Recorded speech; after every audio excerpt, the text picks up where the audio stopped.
Apakah kalian tahu, rumah ini adalah rumah keluarga Bung Karno, dan rumah ini diberi nama Istana Gebang.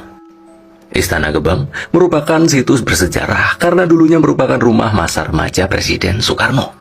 Rumah ini awalnya adalah milik orang Belanda, pegawai perusahaan kereta api saat itu. Kemudian, ayah Bung Karno, Sukemi Sostroharjo, berpindah tugas dari Mojokerto ke Blitar dan membawa keluarganya. Ada beberapa sumber yang mengatakan kalau rumah ini dibangun pada tahun 1884 bersamaan dengan pembangunan stasiun kereta api Blitar.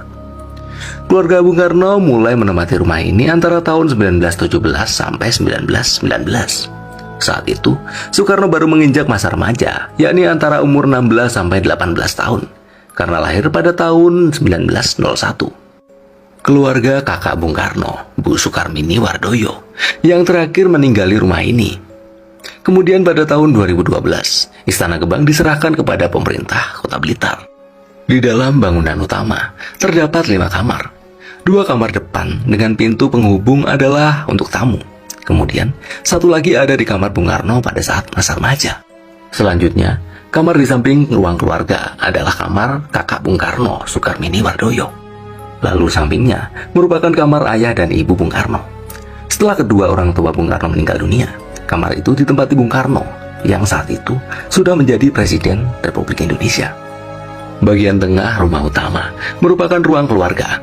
Terdapat meja, kursi, dan beberapa perabotan yang masih asli sejak dahulu. Bahkan meja kerja istri Sukarmini, yakni Wardoyo, masih tetap terjaga lengkap dengan mesin ketik. Berpindah ke bagian belakang, terdapat meja kursi yang digunakan untuk bersantai Bung Karno. Di meja ini juga pernah dilakukan pertemuan para anggota PETA sebelum melakukan pemberontakan terhadap Jepang di bawah pimpinan Suprijadi. Ada beberapa ruang di bangunan belakang.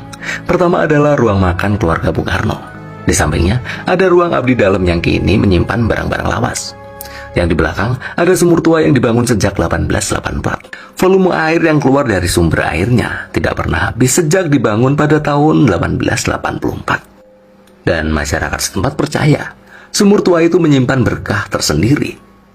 Usia sumur yang sudah ratusan tahun membuat aura mistik selalu menyelimuti tempat tersebut. Konon, setiap malam atau saat-saat tertentu tercium aroma dupa atau melati wangi yang sangat menyeruak. Oleh karena itu, tak heran jika sering terjadi kejadian mistis di tempat tersebut. Disinilah Bung Karno menimba air dari sumur dan kemudian mengisi ke bak mandi. Di belakang terdapat ruang dapur. Terdapat kompor atau tungku zaman dahulu yang masih menggunakan kayu bakar. Ada pula kamar mandi asli Istana Gebang yang dulunya juga digunakan Bung Karno. Ruangan selanjutnya adalah garasi. Ada sebuah mobil sedan Mercedes lawas yang pernah dipakai Bung Karno ketika menjabat sebagai Presiden Republik Indonesia. Mobil itu disinyalir dibuat spesial oleh pabriknya untuk Bung Karno, karena terdapat bendera merah putih di bagian depan kendaraan. Sebagai salah satu bangunan bersejarah peninggalan proklamator bangsa Indonesia ini, selain berkunjung ke makam Bung Karno, ada baiknya menyempatkan mampir ke Istana Gebang ketika berkunjung ke Kota Blitar. Jadi, mau kemana lagi kita?